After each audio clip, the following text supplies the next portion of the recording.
but because I don't have to work there. But I'm going to be talking about Shakespeare's as a cultural canon and Shakespeare as a kind of cultural weight as well. Without further ado, let's get crafting.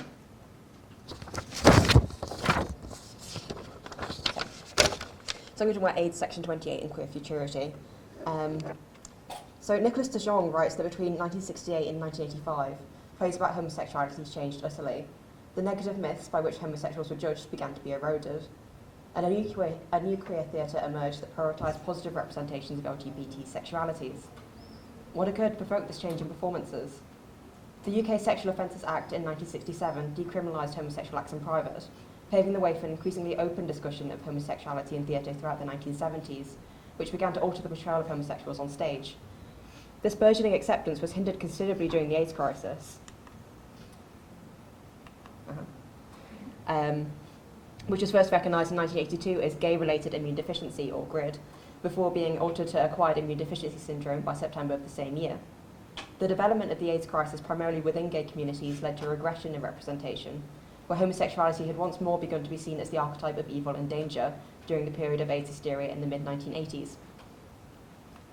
This was further compounded by Margaret Thatcher's government during the period, which promoted resolutely right-wing policies such as the infamous Section 28 of the Local Government Act in 1988, which sought to prevent councils from funding lesbian and gay organisations by making illegal what it called the promotion the promotion of homosexuality by local authorities, as well as banning positive images of homosexuality in schools that promoted the pretended family outside of the normative intimacy of the nuclear family. Kate Cheskoy labels Section 28 as part of Thatcherism's onslaughts on both the autonomy of local government and the lifestyles of people who chose to live outside the nuclear family, creating a legal precedent for the repression of homosexual representation. By attempting to shield children from images of homosexuality, Thatcher's government displayed an anxiety surrounding heterosexual futurity, which constructed images of homosexuality as catalysts for developing homosexual desires.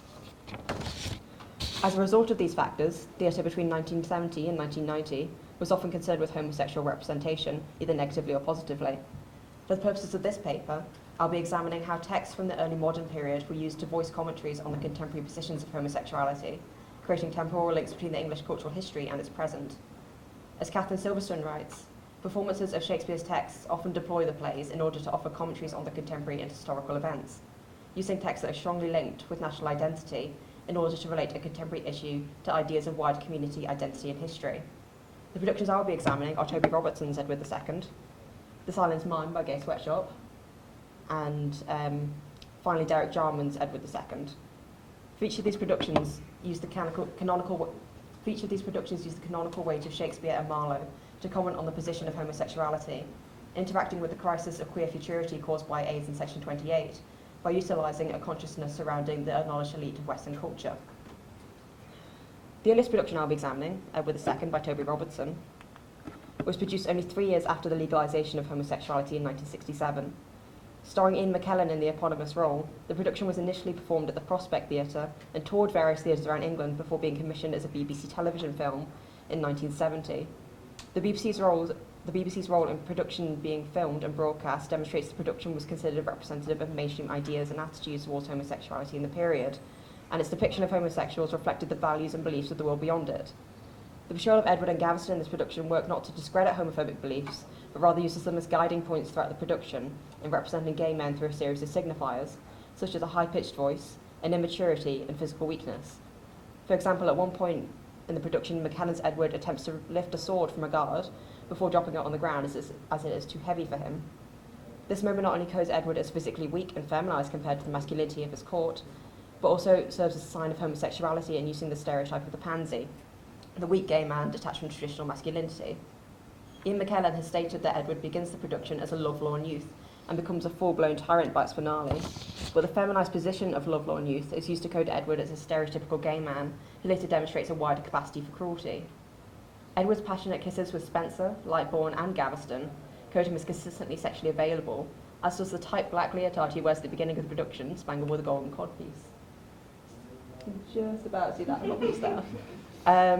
The combination of promiscuity, physical weakness and femininity are used to solidify homophobic assumptions rather than explicitly questioning them, demonstrating a reflection of contemporary values in a time only shortly after homosexuality was decriminalised.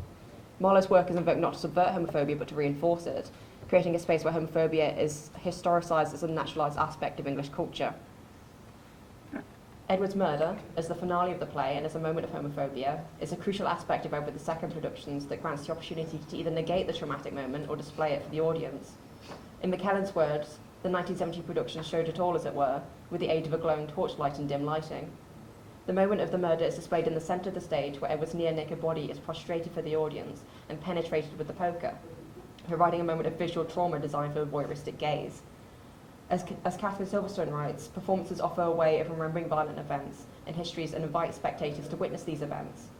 Robertson's Edward II invites the heterosexual gaze onto the dirtied and debased homosexual body, enacting homophobic violence for the audience consumption without exploring the larger ramifications of the moment. The moment of historical homophobia is presented as an opportunity for voyeurism, and Edward's position as full-blown tyrant by the end of the production reinforces the punishment as an act of justice that links homosexual sex with death, pain, and the excrement of the prison. The production also rejects any opportunity for queer futurity by associating its homosexual protagonist solely with his death, as the background to the final credits displays the poker's fire. The last image of the production is one that ties Edward's existence to homophobic violence, providing no alternative futurity other than violent death. The reproduction of violence in this manner can serve to reinforce its operation even as it can work to critique it, by presenting the homosexual Edward's death as an inevitability, as well as an apt punishment for his perceived crimes. It also creates a pattern of homophobic violence that is endlessly repeated throughout history, reinforcing rather than breaking the traumatic cycle. In contrast to this, Gay Sweatshop's 1988 production, The Silent Mine, explored the role of AIDS, marginalisation, violence in the family on the queer individual without creating a traumatic cycle, while using extracts of The Tempest as a framing device. In 1989, Osmond would write that AIDS was responsible for the theme of exile in the play, as he increasingly felt he no longer belonged in a Britain, increasingly hostile to everything he believed in. It was also performed in the same year Section 28 came into law, and worked to display the impacts legislation would have on LGBT children, notably in scene 19, where Martin must explain the threat of AIDS to his gay nephew, remarking that I feel like an anxious father, explaining the birds and the bees. The education of safe gay sex must fall to the obscure gay relation, rather than being taught to look through the school system, demonstrates the danger of refusing to educate children on marginalised sexualities. Throughout the play, the trauma of AIDS and homophobia is shown in its threat or impact on communities, rather than being displayed for the voyeuristic heterosexual gaze, such as the substitution of a cat named Vladimir for a dying AIDS victim, and the newspaper headlines that read "Don't teach our children to be gay," featured in the opening scene. The homophobic violence committed against the character Selwyn, too, displays the impact of homophobia far more extensively than the act of violence itself. The attack is not physicalised, as Selwyn is not struck on stage, but rather acts the impact of being punched, kicked, and hit, without actually being so. By refusing to enact homophobic violence on stage, the heterosexual gaze is denied, the re-traumatisation of queer audiences is avoided, and trauma is known through its after effects rather than through the traumatic events themselves, breaking the mimetic circle. Osmond's play works to honestly display queer identities during a period where both the AIDS crisis and Section 28 were encouraging homophobia, using the theatre's traditional elite audiences of persuaders and influencers to demonstrate a positive queer intimacy to the normative majority without indulging in traumatic voyeurism. The role of The Tempest in this production is in exploring how the marginalised interact with the cultural canon, most notably in the black character of Selwyn, who plays Caliban as part of the in-play production. The director comments that Selwyn's Caliban must be raw physicality and sex, will dress you up as something skimpy, give the punters a treat. The reduction of Selwyn's role to a visual display of black hypersexuality highlights the ways in which Shakespeare has been used as a tool to reinforce the cultural orthodoxy, demonstrating Selwyn's line, "Who is Selwyn to argue with England's greatest playwright?" When combining Selwyn's disempowerment with the director's use of the gay slang punters, a commentary on the place of black men in gay communities becomes apparent, as Selwyn is alienated not only from Shakespeare, but also the gay community. Silverstone writes that the play depicts a series of communities that are both inclusive and exclusive, creating alternative families while leaving other more marginalised identities behind. However, by the final scene, Selwyn's performance of Caliban is transformed into a rallying cry of inclusion in the lines, "The silence mine by Sycorax, my mother, which thou takest from me." Selwyn reclaims Shakespeare's lines not only from the director, but also from the societal elitism that works to lock marginalised identities out of the high culture, claiming his inclusion into a community that incorporates English history. By stating this island's mine, Selwyn does not only refer to the island of the Tempest, but also the island of England. Osmond's desire to make links between people who feel like exiles in their own country is highlighted in the next scene, where Luke's lines read, those distant hills, already thickly coated in white, beckon him even more distinctly into that unknown future. Both Selwyn and Luke tie their sexualities to the physical space of England, reclaiming a national identity and community out of spaces they have been previously alienated from. Osmond alters the function of Shakespeare's lines to be not about Caliban's subordination, but rather about Selwyn's radical claim of inclusion and Luke's anticipation of a queer future. Themes of queer futurity further explored in Jarman's 1991 film Edward II, which he would later term Queer Edward II in the accompanying script publication. While directing the film, Jarman was suffering from AIDS-related illnesses, hampering his presence on set. Jarman's AIDS diagnosis tied into his participation in the queer cinema movement of the late 1980s, in which queers rejected a tolerated minority position and refused to allow the pandemic of AIDS to be conveniently ignored, and challenged the heterocentric squeamishness about queer visibility. Jarman's Edward II worked to redefine the normative, displacing heterocentrism by continually alienating heterosexuality from the audience. The centrally heterosexual characters of Isabella and Mortimer are the ones portrayed as sexually deviant, not the gay relationship of Edward and Gaveston. Mortimer is seen engaging in BDSM with multiple sex workers, while Isabella's vampiric lust is portrayed as an unsettling byproduct of repressed heterosexual womanhood. Isabella's extravagant clothes, too, alienate heteronormative gender roles, as she is constricted in corsets and left tottering on razor-thin heels.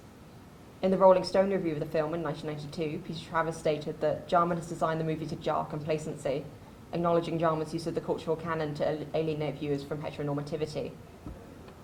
The viewer is also denied the voyeuristic spectacle of Edward's penetrative death, as the camera is locked onto his face rather than showing his entire body. This not only breaks the traumatic... Can you see? Is it that? Can it? Oh yeah, it's a really dark scene. It's in a dungeon. This not only breaks the traumatic cycle, but also works as an AIDS metaphor that positions the victim's pain as central rather than the viewer's voyeurism.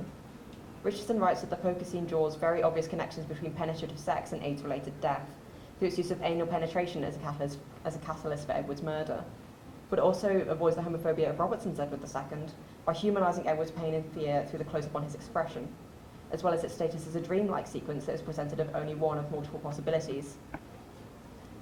Immediately after the sequence, Lightbourne is shown to lightly kiss Edward while the poker is discarded into the water, providing an alternative scenario that denies the inevitability of AIDS-related death in favour of a normalised intimacy.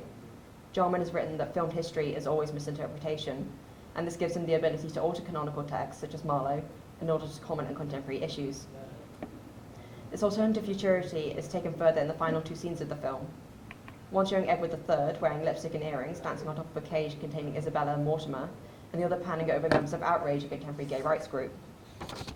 The image of the queer child dancing on the cage is one that demonstrates a future liberation where heterosexual institutions, such as marriage, as Isabella is wearing a crusted wedding gown, are abolished in favour of queer self-expression. Stephen Holden wrote in the New York Times that the scene presents England's future ruler personified as an androgynous spirit that will not be quenched, in spite of all the forces marshalled against it. This spirit is then passed on to Outrage members, who Jarman describes as inheritors of Edward's story, as they become the physical manifestation of resistance to homophobia that caused Edward's death. Jarman states, "I have a deep hatred of the Elizabethan past used to castrate our vibrant present, not violent, that is evident in his Edward II, a production that uses a vibrant present to out the past as queer while creating a queer future of resistance." The productions of early modern texts between 1970 and 1991 all bear one thing in common: these are extremely canonical plays. A queer production of a Beaumont and Fletcher play or a Marston play does not exist in this period. The productions rely on the cultural weight of Marlowe and Shakespeare to legitimise their performances as part of the cultural orthodox, whether they are working with or against the original texts. In using these playwrights, the directors can invoke a sense of history in order to produce a commentary on the present. As Jarman says, Marlowe outs the past, why don't we out the present? While creating an anachronistic link between contemporary homosexuality and early modern sexuality. This anachronism is further compounded by the ways in which these directors alter and use early modern texts to include queer futurity when they were originally written to confirm heterosexual futurity. With the exception of Robertson's Edward II, the productions examined attempt to redefine normative intimacy in the face of rising homophobia and the label of pretended families. They alter texts from the past to create an alternative queer future, with Marlowe and Shakespeare being used as a tool to gain entry into a mainstream culture. Thank you.